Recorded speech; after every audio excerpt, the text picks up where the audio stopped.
Lu sendiri pernah kayak beli atau misalkan kayak penasaran sama ebook apa gitu atau digital produk apa gitu, pernah nggak? Kebanyakan orang kan kayak ngerasa digital produk kayak nih lu jual mimpi lah, jual apa gitu. Padahal enggak gitu. Ada juga subset lain yang beneran bikin produknya yang bagus, yang niat, yang emang itu kayak berdasarkan pengalaman dia. Apakah hidupnya mencerminkan apa yang dia jual? Terus lu mesti juga lihat backgroundnya. Jadi jangan cuma asal beli terus habis itu lu baru cari tahu backgroundnya. Lu calon-calon ketipu lah. Ya. Kalau misalnya kita mikirnya kita mau mulai digital product tapi takut diomongin orang ya. Biasanya begitu kan. Kendalanya begitu. Lu mesti sadar nggak ada orang yang peduli sama lu selain beberapa orang di hidup lu. Mungkin bokap nyokap lu. Ya. Beberapa orang yang lu sayang lah. Harus ngerti dulu dari awal baru lu bisa pakai AI itu untuk membantu lu. Menteri yang baru. Menteri Keuangan. Menteri Keuangan baru namanya Pak Purbaya. Thanks to Pak Purbaya sih dia mazhabnya sih lumayan beda dengan Sri Mulyani. Jadi Pak Purbaya lebih Lumayan koboi deh, keren cowboy. ya.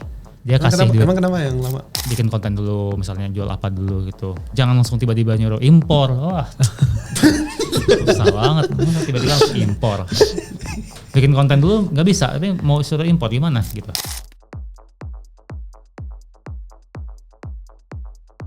Selamat datang kembali ke Akademi Jualan dengan Adit, William, dan William GPT.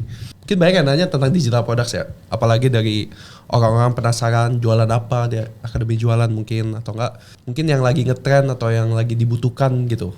Nah mungkin gue mau nanya sih, sekarang tuh kan banyak banget ya digital products. Mungkin gue mau nanya dari awal kayak introduction-nya lah. Apa yang bikin lu mulai kayak bikin digital product, terus gimana cari marketnya yang dibutuhkan tuh apa, itu gimana? Pertama mungkin yang gue lihat ya, produk fisik itu untuk lu scale itu lebih susah. Harus punya cash flow yang lumayan tebal juga untuk lu tetap bisa restock barang terus-terusan. Terus abis itu gue lihat juga di e-commerce itu biaya udah makin naik terus.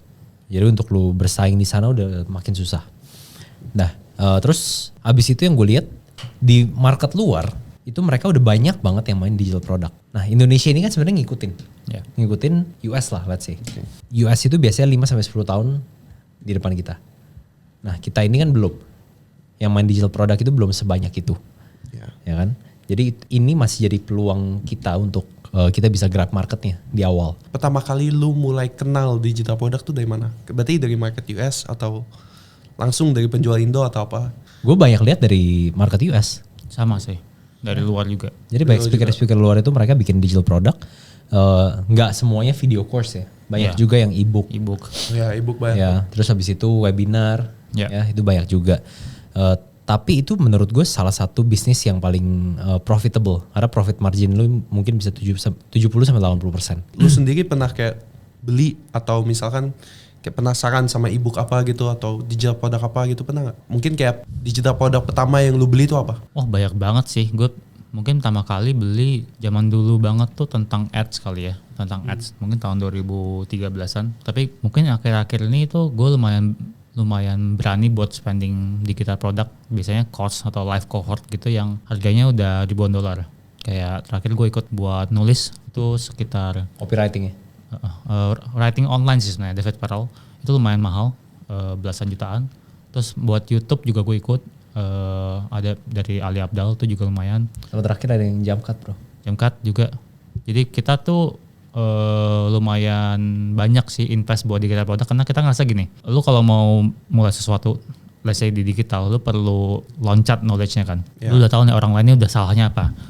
Nah lu bisa ngelihat orang lain ini dia best practice-nya gimana supaya lu bisa lebih cepat learning lu dibanding orang lain. Kebanyakan orang kan kayak ngerasa digital product kayak nih lu jual mimpi lah, jual apa gitu. Padahal enggak gitu. Ada juga subset lain yang beneran bikin produknya yang bagus, yang niat, yang emang itu kayak berdasarkan pengalaman dia. Kalau kita ngomongin digital product tuh itu sebenarnya udah ada lama.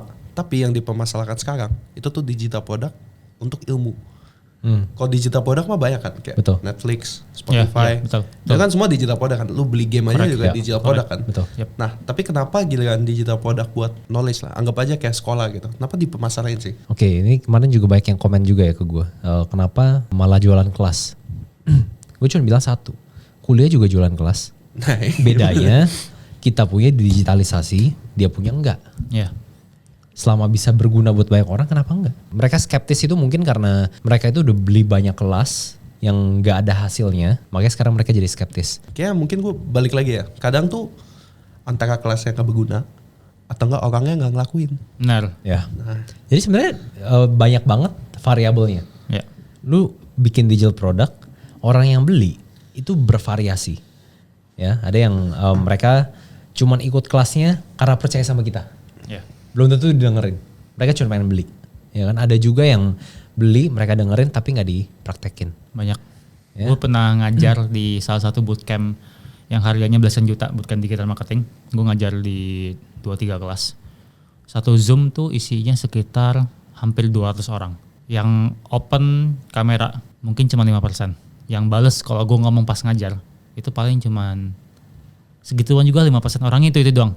Sisanya ngapain? ya kayak di kelas lah, Google lagi ngajarin. Iya. Jadi langsung ya. Itu dia beli apa? Berarti dia beli sertifikatnya doang dong. Iya. Dia nggak ikut, dia nggak muncul di sana gitu. Tapi biasanya orang-orang kayak gini yang banyak banget bacotnya. Yang bilang kelasnya nggak guna, kelasnya nggak jelas, ini modul yang nggak jelas. Ini biasanya yang banyak bacotnya orang-orang kayak gini. Iya. Karena mereka itu nggak ngelakuin. Ya, sebenarnya masalah di dianya sendiri. Iya. Ya kan. Terus yang ketiga ada juga orang yang udah belajar banget, dia pengen tahu banget, cuman mereka nggak punya produknya. Setelah dia ikut kelasnya dia bingung harus ngapain. Ini yang gue sering rasain juga dulu. Jadi gue ikut kelas digital marketing lah, ikut kelas ini itu. Yang gue bingung adalah abis ini gue harus ngapain? Karena gue nggak punya produk. point of view orang ke digital product kan secara tidak langsung tuh ada beberapa yang jelek kan. Nah, gimana cara bedain digital product apa yang bagus, yang berguna, dan digital product apa yang emeng-emeng aja kayak nggak berguna gitu. Bukan nggak berguna sih, lebih ke ya, secara tidak langsung scam lah. Menurut gue lu juga mesti lihat dari yang jual sih. Apakah hidupnya mencerminkan apa yang dia jual. Terus lu mesti juga lihat backgroundnya. Jadi jangan cuma asal beli. Terus habis itu lu baru cari tahu backgroundnya. Lu calon-calon ketipu lah. Iya. Sesimpel dari lu lihat dari siapa yang jual aja sih. Habis itu bagus apa enggak ya lu baru bisa tahu setelah lu beli. Tapi lu dulu sempat ragu nggak sebelum jualan digital product? Ragu apa nih? Ragu as in kayak satu antara bisa ada yang mau beli atau enggak. Dua respon dari orang sih.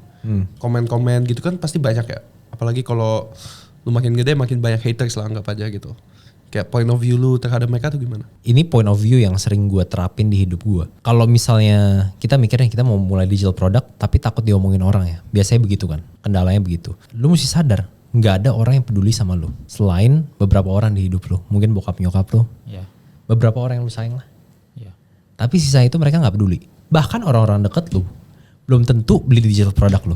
Mungkin lu juga sama ya belajar GPT itu. Adik gue nggak beli belajar GPT. Ya, belajar GPT itu pasti yang beli orang yang lu nggak kenal. Orang beberapa orang kolega kerja gue.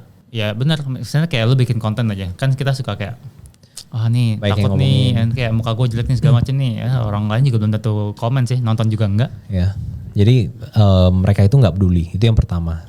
Terus apakah gue ada concern orang yang beli apa? Ada yang beli apa enggak? Enggak. Karena fokus gue adalah gue pahamin target market gue dan gue bikin produk yang sesuai sama mereka. Jadi gue yakin pasti ada yang beli.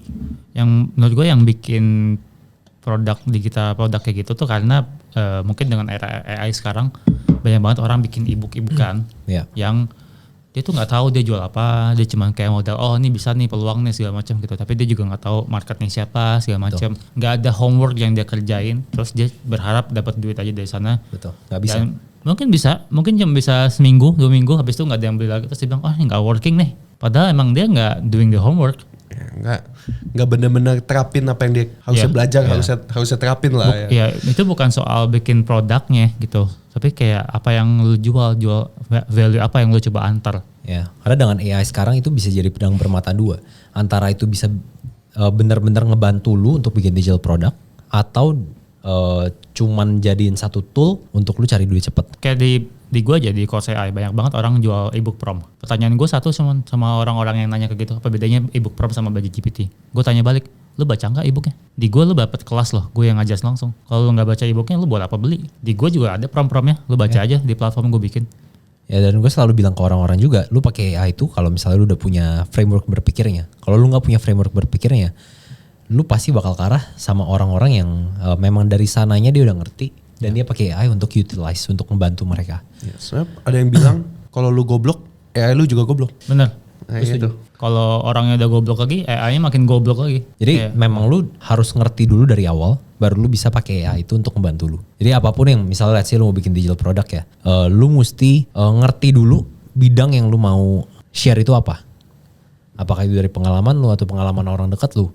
Tapi sesuatu yang bisa relate sama lu. Kalau misalnya itu aja nggak bisa dan lu cuma pengen jualan produk yang lu nggak tahu apa-apa, lu nggak punya edge-nya, lu nggak punya pembedanya. Apa bedanya sama orang-orang beli e-book di tempat lain sama orang-orang tanya di ChatGPT langsung?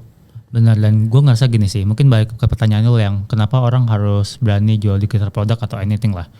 Kalau lu mau bisnis, lu mau masuk ke sebuah industri yang lu nggak ngerti. Let's say misalnya di gue waktu itu orang kantoran bro, nggak ngerti bikin konten apa. Gue ngerti dari sisi orang yang bikin strategi kontennya dong.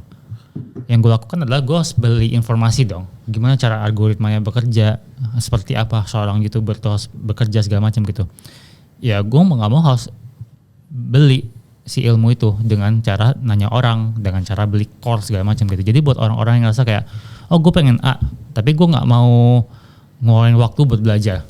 Tapi waktunya kalau misalnya nggak ada, gue nggak mau keluarin duit juga buat belajar. Ya gimana lo mau nyampe gitu? Ya. Tapi menurut gue digital product ini peluang yang very very scalable, sangat-sangat scalable. Dan untuk lu ngerubah itu bisa gampang banget. Nah mungkin tadi ngomongin cari uang cepet digital product. Kan gak semua orang mungkin nyaman jual digital product atau jual apa, tapi mereka mau jualan. Kemarin viewer banyak yang nanya kayak apa sih yang bisa dijual di sekarang? Kayak misalkan digital product atau enggak misalkan e-course atau ya apalah kayak impor barang gitu atau apa gitu. Nah, gak usah impor. Lo mending affiliate dibanding impor. Bikin produk dalam negeri. Bikin produk dalam negeri ya. Atau affiliate aja lah, bantu UKM kita gitu. Harus made in Indonesia ya. Iya. Impor Cina gitu, aduh jangan deh. Tapi Rugi coba nanti. apa aja kayak bukan business opportunity lah. Business opportunity-nya jualan kan. Ya. Tapi mungkin produk-produk apa aja Yang bisa dijual ya. yang lagi bagus untuk dijual. Gue bahas yang non digital ya. Menurut gue sekarang lagi gede banget jasa, tapi lu jasa yang offline yang lu harus kerja langsung gitu. Biasanya kayak lu bersihin kasur, vakum segala macem gitu, itu modal rendah banget sebenarnya. Lu bisa sewa barangnya, itu lu bisa jualin. Ya bisa. Satu. Bisa sewa jasa kerja. Iya. Ya. Bersihin kolam, bersihin taman segala macem gitu. Yang lu cari perumahan-perumahan yang lumayan elit, terus kayak lu lihat nih apa yang kira-kira mereka bisa dibenerin. Itu satu. Itu lumayan oke lah. Itu jualan juga kan. Lu bisa jual, menurut gue affiliate. Affiliate tuh Affiliate modal yang menurut gue lu nggak rugi. Lu modal HP doang, lu bisa ngomong, bikin konten, live segala macam, jual produk orang. Dan income-nya oke. Dan kalau lu bisa pintar nyari persona segala macam, lu bisa bikin produk sendiri. Nah, kalau setelahnya produk digital, bro. Ya. Jadi kalau gue yang non digital ya, menurut gue itu tetap bersinggungan sama digital, cuman jasa apapun. Ya. Jasa itu lagi sangat-sangat demand-nya lagi tinggi. Tapi jasa ini harus bisa lu dokumentasiin.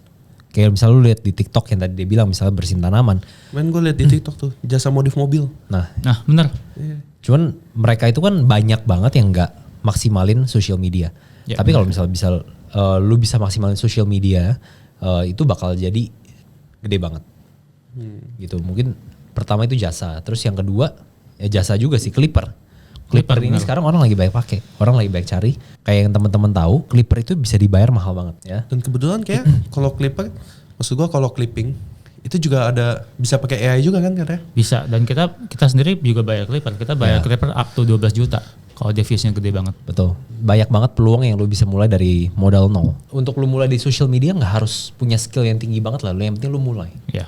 Lu bisa mulai dari dokumentasiin apa yang lu kerjain sehari-hari. Itu pun bisa jadi. Gue baik lihat di TikTok itu ada orang jualan mobil bro. Showroom mobil bisa. Gue pernah lihat satu YouTuber, dia jasa interior, tapi buat mobil-mobil mewah artis gitu. Atau dia bersihin mobil, tapi mobil-mobil artis yang mewah-mewah gitu. Jadi kayak orang pengen lihat juga kan interior mobil-mobil tua tuh gimana. Tapi dia spesifik mobil-mobil yang jadul, yang artis aja. Betul. Jadi konten. sebenarnya luas banget peluang. Gitu. Jadi kalau misalnya menurut gue ya kalau produk fisik sekarang menurut gue agak berat. Ya. Ya kalau misalnya kayak yang tadi lu bahas impor-impor barang segala macam ya itu udah ketinggalan lah. Ketinggalan zaman lah sekarang. Ketinggalan zaman sekarang. Saturated ya. Udah terlalu banyak karena lu pasti untuk lu dihajar sama orang itu gampang banget. Itu 2013 mungkin masih cocok lah ya. Ya mungkin kalau misalnya sekarang contoh nih bro, dia modal 1M, modal gue 100M. Gue untuk matiin dia gampang. ya. Banting harga. Gue buang barang di Iya. marketplace. Gue buang barang sampai dia mati, baru gue naikin harganya. Dan impor barang tuh mungkin ada faktor orang Indo tuh suka niru barang, suka ngopi. Banyak banget barang imitasi di kita kan. Dan emang industrinya emang kayak gitu. Negara-negara lain juga banyak. Gue gak nyalain orang-orang imitasi, cuman gue ngerasa impor tuh barang produk yang sangat sulit untuk dibikin berhasilnya. Karena lo harus pasti pindah produk eventually. Sama yang terakhir ya menurut gue digital product. Benar. Tapi itu barrier to entry-nya gampang banget. Sampai semua orang itu bisa bikin. Semua orang bisa bikin. Jadi kalau misalnya lu gak punya edge, lu gak punya perbedaan, pembeda ya dari orang-orang lain, lu pasti gampang banget kalah. Personal Tapi branding. betul, makanya lu mesti punya personal branding. Untuk bangun bisnis lu yang digital. Emang seberapa penting sih personal branding? Nah, Sekarang gue tanya lu Bukan aja. buat digital product ya, buat semuanya lah. Oke. Kayak semua affiliate atau apa. Oke, sekarang let's say gue bikin akademi jualan, lu bikin tentang jualan juga yang sama kayak gue. kursusjualan.com. Jualan.com misalnya ya. Kita akademi, sorry lu kursus Yeah. aja. Gue khusus. Ya, let's say lu nggak pakai personal branding, lu cuman punya website, terus sudah. Gue pakai personal branding, orang-orang tahu gue siapa, gue bisa ceritain pengalaman gue semuanya, dan lu nggak ada. Menurut lu, orang-orang bakal beli ke yang mana? Ya lu lah. Ya, yang Kenapa? udah ada experience, yang udah terbukti. Karena orang bisa trust, Karena ada mukanya. karena ada mukanya. Simply ada mukanya.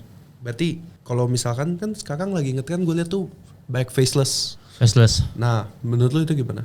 I think kayak di era AI bakal kepecah dua sih trennya kalau gue ngeliat. Konten tuh bakal kepecah dua dan nothing in between. Yang satu tren tuh dimana semua konten tuh bakal AI. Kita bilangnya AI slop lah, kayak faceless segala macam gitu. Itu isinya AI semua. Jadi brand-brand yang full isinya AI semua, AI avatar segala macam yang kita nggak tahu orangnya siapa. On the other hand tuh ada kreator yang lebih muncul.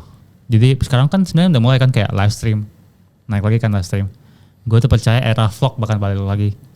Jadi orang tuh craving buat sesuatu yang otentik, sesuatu yang ini gue bisa lihat nih orang yang jual siapa sih. Gue bisa lihat orang di baliknya nih mukanya sama terus loh. Kayak gue bilang beli itu beli koneksi bukan beli barang. Nah dua itu tuh menurut gue lo pick your battle gitu. Kalau gue sih gue karena kalau kita mau kayak saingan dengan konten faceless yang lu main faceless tuh bukan saingan sama orang Indo, lu saingan sama orang Rusia, lu saingan sama orang India. Yang pengen ngincer market Indo tuh banyak banget yang main faceless. Kalau lu pengen realistis, menurut gue lo harus munculin muka. Ya, karena lu udah munculin muka itu lebih susah untuk diduplikat orang. Karena nggak mungkin ada orang yang sama kayak lu. Pasti lu punya ada sesuatu yang unik yang orang lain nggak punya. Iya. Kayak lu sebagai host kan kita pilih karena unik juga kan. Iya. Betul. Kan lu katanya stand up comedian ya? Hah? Iya, kemarin waktu itu gue ketemu Raditya. Tapi sekarang mulai serem sih. Kalau lu tadi ngomong tentang AI video gitu-gitu. Kemarin gue liat TikTok, wah gila sih, parah banget. Ada Stephen Hawking lah lagi berantem. Iya. Ada balapan berenang tuh. Dan itu bakal makin bagus. Ada yang jalan di air. Iya, Ya. gila. Nah, itu gila sih. Itu bakal Kelihatannya makin gila bagus. banget sumpah. Nah, tapi gue takutnya ya ke depannya tuh kayak misalkan market kayak lu jualan kan lu bikin konten pakai muka ya. Sekarang as simple as kayak katanya tuh lu tinggal scan muka atau apa terus Bisa mereka deh. udah langsung bikin. Iya. Dan itu udah terjadi kan banyak artis-artis sekarang yang orang bikin kayak gue pernah lihat Deddy Corbuzier promosiin apa gitu. Padahal bukan dia yang promosiin. Joe Rogan gue pernah lihat. AI. Ya, oh AI. iya gue sering lihat juga yang paling parah tuh scam kayak misalkan kripto Iya, suruh ini yang ngomong kayak Elon Musk atau apa. Sekarang ya paling kalau lu mau main kayak gitu lu beli verified aja di Instagram atau apa. Biar tahu kalau tuh akun asli. Ya cuman tetap kita mesti maksimalin dua-duanya lah ya. Jadi nggak cuman personal branding yang otentik, tapi kita juga bisa memaksimalkan AI. Nggak harus muka kita dijadiin AI, cuman lu mesti bisa pakai AI di dalam hidup lu sehari-hari. Iya. Contohnya tuh gimana? Kayak hidup sehari-hari asin kayak buat bantu kerja atau buat bantu apa gitu. Soalnya gue lihat kemarin tuh ada yang sebenarnya bukan jual software atau apa, jual prom buat misalkan bikinin workout atau misalkan schedule buat lu lah gitu, schedule planner gitu-gitu. Nah, gimana maksud lu implementasi AI itu gimana? Kalau gue mungkin identifikasi dulu kira-kira ini kita ngomongin konteksnya dikecilin ya, mungkin bisnis ya. Proses bisnis utama lu apa yang bisa dibantu sama AI? Misalnya kalau let's say lu bikin konten. Menurut gue yang paling bisa dibantu adalah pembuatan skrip misalnya. Kalau emang lu ngerasa lu nggak kuat di sana dan lu pengen dibantu di sana. Yang paling penting saat lu mau pakai AI, lu konsepnya kalau di Belajar GPT kita pakai namanya kolaborasi bukan delegasi. Jadi kita minta AI tapi kita juga bisa kasih feedback ke AI-nya. Banyak sekarang orang pakai AI itu mereka nggak bisa tahu kerjaan AI ini bagus apa enggak. Mereka cuma minta dibikin doang terus kayak baca. Ini gue nggak tahu nih bagus apa enggak, tapi coba aja deh gitu. Nah itu tuh feedback kayak gitu tuh dibutuhkan sama AI-nya. Jadi kayak lu mau workout, misalnya lu bikin workout plan gitu, tapi lu nggak pernah workout, lu nggak tahu kan plan ini bagus apa enggak kan, cocok nggak sama body lu. Gitu. Jadi lu harus tahu dulu yang pengen lu kerjain itu. Jadi gue selalu bilang kalau lu pengen kayak gini, lu model riset dulu, bukan mode nyuruh-nyuruh. Kalau mode nyuruh-nyuruh tapi lu nggak ngerti, lu kayak misalnya kayak lu punya babu nih, tolong dong bersihin lantai. Dia bilang lantai yang mana nih? Lu malu 10 lantainya. Lantai apa, pakai apa? Pakai apa gitu. Nanti dia bersihinnya pakai sapu, lu bilang pel. Bingung kan? Oh mungkin gue mau nanya ini sih. Kayak kan di Belajar GPT yang lu kayak bener-bener utilize AI biar bikin kayak secara tidak langsung karyawan lu dikit atau enggak misalkan hidup lu lebih gampang, manage Belajar GPT lebih gampang gitu.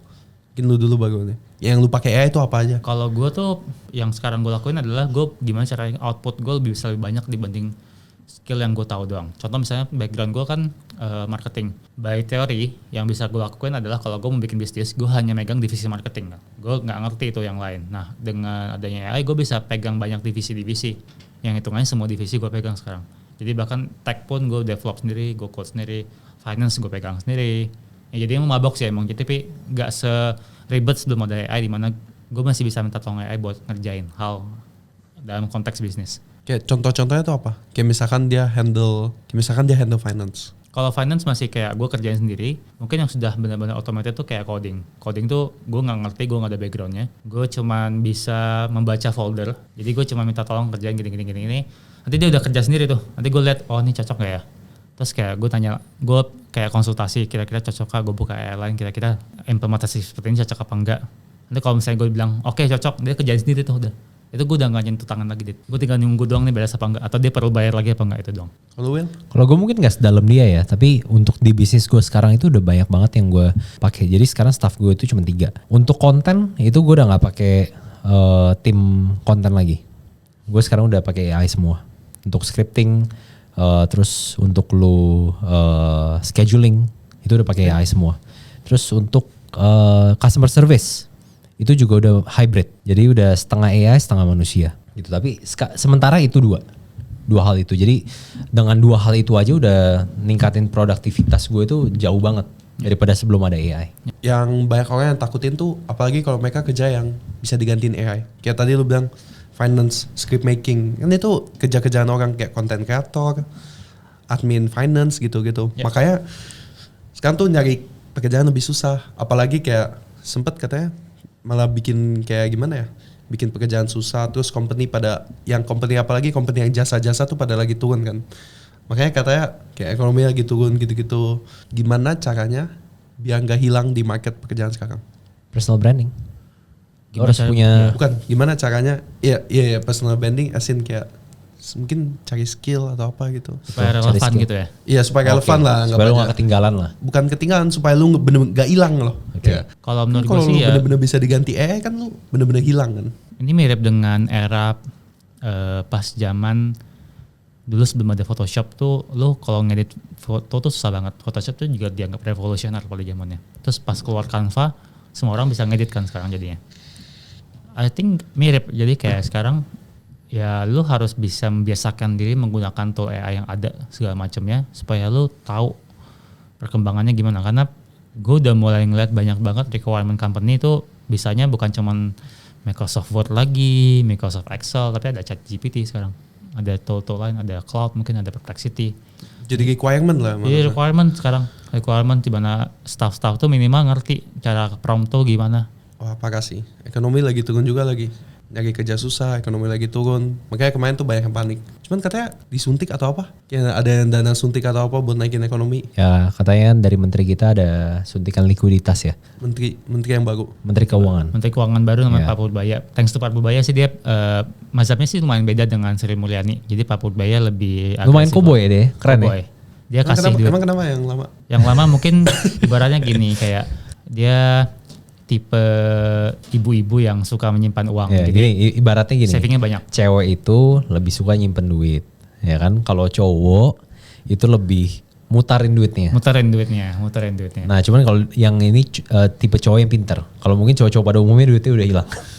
Kalau menurut gue sih bukan karena mana yang bagus mana jelek ya, tapi mana yang dibutuhin sekarang gitu. Kalau di zaman sekarang kan kayak yang lo bilang, job lagi susah, ekonomi lagi turun, daya beli turun segala macam. Yang dibutuhin adalah suntik dulu nih supaya jalan ekonominya.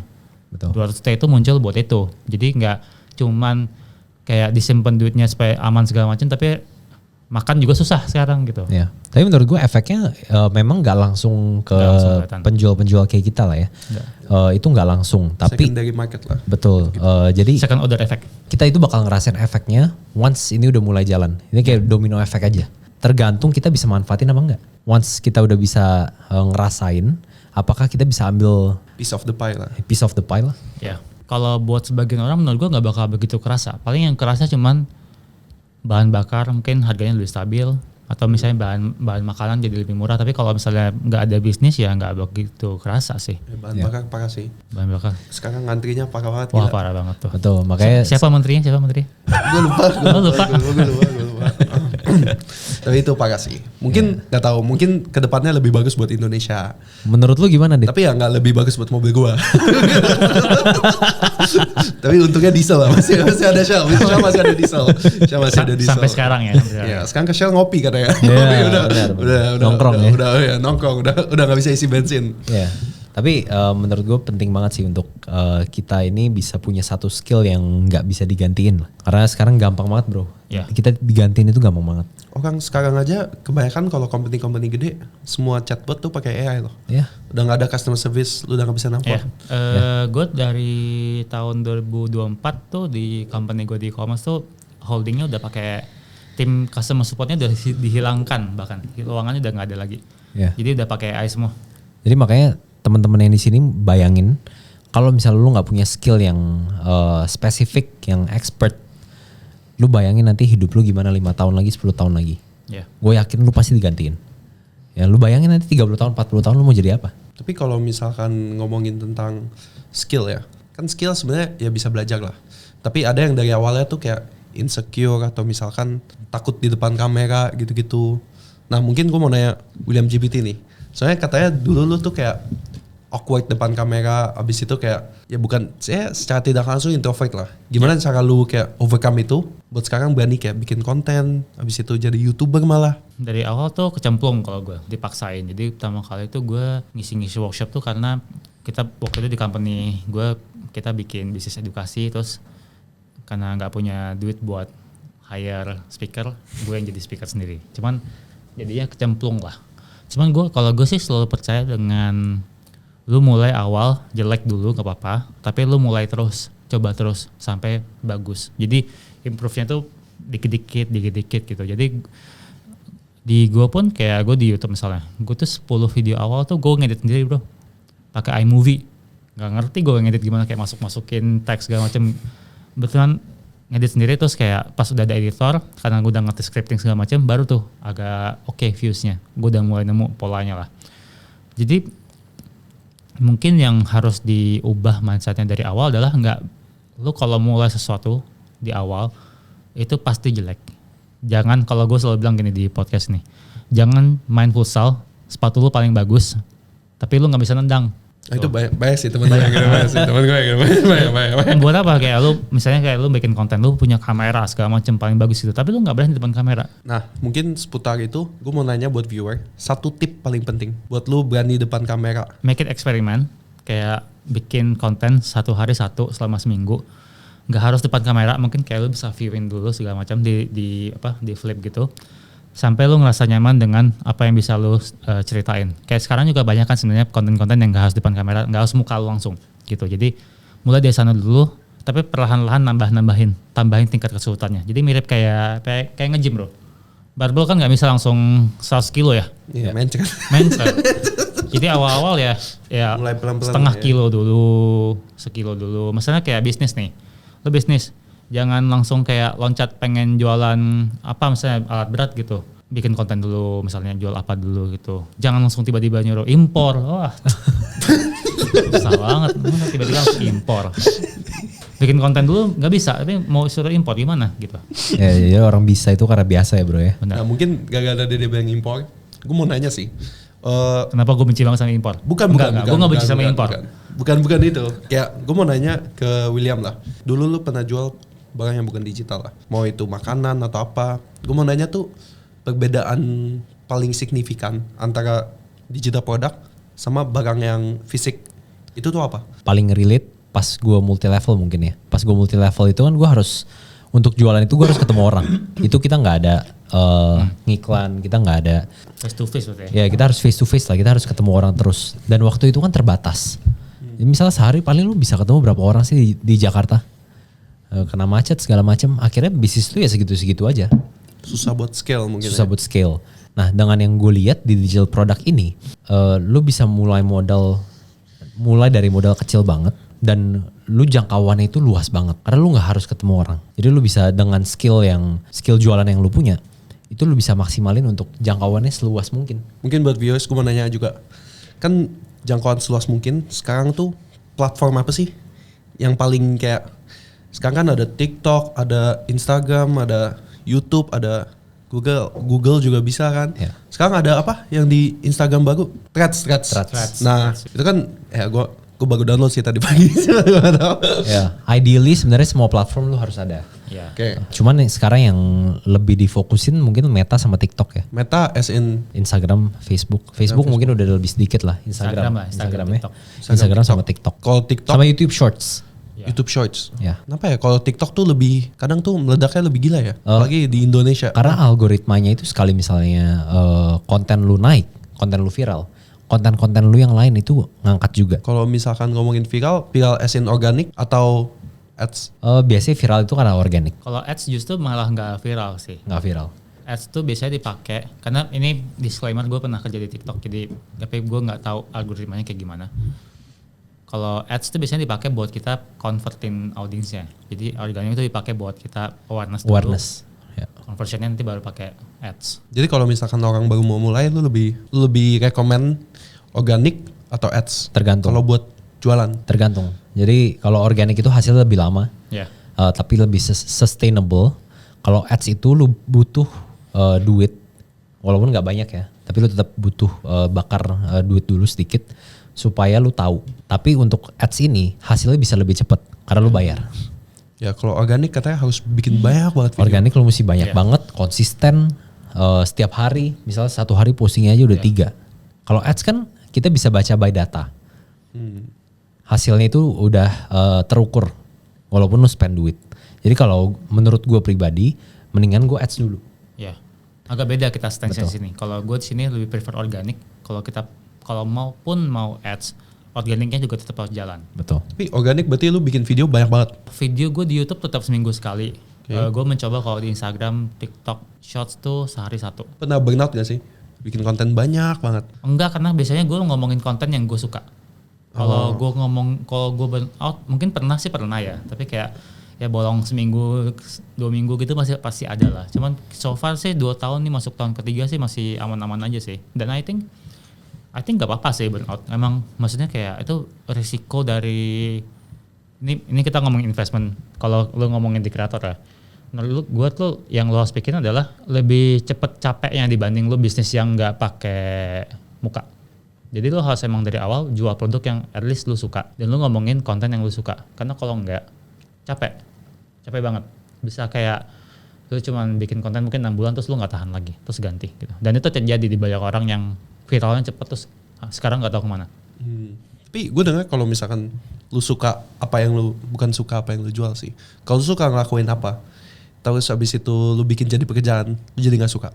Karena dulu waktu itu gue pernah nanya lu hobinya apa? Hobinya coding. Padahal baru bisa kan hobinya tapi coding. Terus sekarang gue nanya, lu masih suka nggak? Enggak. Soalnya kejadian coding sekarang, coding belajar GPT. Gue terinspirasi dari Ken Kulus, ada Ken Kulus anak kecil di TikTok suka coding. Ya, I think di balance lah. Kalau misalnya coding nggak jadi hobi gue cari hobi baru. Anak kecil di TikTok Ada yang anak jual kecil. jamu. Enggak beda. Beda. Ada anak kecil di TikTok tuh dia masih kayak umur 2 tahun atau 3 tahun gue nggak tahu. Dia bisa coding. Dia bisa bahasa Mandarin tiba-tiba. Kayak keren banget, kayak genius gitu. Oh itu video AI semua. Video AI semua. Namanya Ken, tapi dia panggilannya Ken Kulus karena dia suka kalkulus. Oke, back to topic. Digital product. Kan ini baru mulai di Indonesia. Bukan baru mulai lah, cuman kayak kita mulai ke flood iklan dari luar, iklan dari ini, makanya kita sering banget kan lihat iklan. Yeah. Iklan digital product. Menurut lu dalam waktu yang gak usah jauh-jauh lah, 1 tahun 2 tahun kemana? Menurut gue mungkin bakal ada digital product yang sebenarnya gini, digital product tuh udah banyak banget kayak yang lo bilang kan Netflix segala macam gitu. Cuman kalau lokal itu yang mungkin eksekusinya oke tuh kayak bagian edtech education kayak let's say Ruang Guru atau misalnya corporate yang ngejalanin gitu. Cuman gue bakal ngelihat banyak banget kreator-kreator yang makin bagus di digital produknya. Kalau gue sendiri sih berharap banyak kreator yang upgrade di digital produknya tuh nggak cuma jual ebook doang, nggak cuma jual video doang gitu. Service lo naikin dong bos, lo duitnya banyak di situ gitu. Dan sebenarnya udah banyak sekarang digital produk yang keren-keren yang sebenarnya beneran kasih impact gitu ke orang. Kayak apa? Belajar GPT bagus, Akademi Jualan bagus. Akademi Jualan kita bikin dengan sangat niat loh. Untuk pertanyaan closing, gue cuman mau tanya lu masing-masing, apa tips lu buat orang yang baru mau jualan digital product? 1 tips saja. Oke. 1 dari masing-masing. 1 tips ya. Singkat, jelas, padat. Relatable. Iya, lu mesti cari sesuatu yang bisa relate sama lu, yang bisa lu ceritain ke orang lain. Either itu dari pengalaman lu atau dari pengalaman orang lain. Yang tadi gue bilang, lu mesti punya edge dibandingin penjual course lainnya. Biar Kalau ada kredibilitas mungkin. Betul, supaya lu punya unique selling point. Kalau enggak, gimana cara lu berkompetisi sama mereka? Gitu, lu pasti kalah. Kalau misalnya lu nggak punya edge-nya. Catat tuh. Nah sekarang dari lu? Kalau gue mungkin, ini gue pernah bahas di beberapa video gue. Kalau membuat digital produk, kan kita pasti mulai dari newbie kan. Jadi kita harus pintar mengkurasi. Karena zaman sekarang tuh mungkin nggak mungkin lu bikin digital produk benar-benar 100% ilmunya lu punya sendiri. Mungkin ada sebagian dari pengalaman segala macam, tapi lu pintar kurasi. Kayak misalnya contoh misalnya lu lu mau bikin digital produk tentang belajar berenang misalnya. Contoh aja. Kalau lu jual belajar course berenang online, gue ngeliat lu, siapa lu?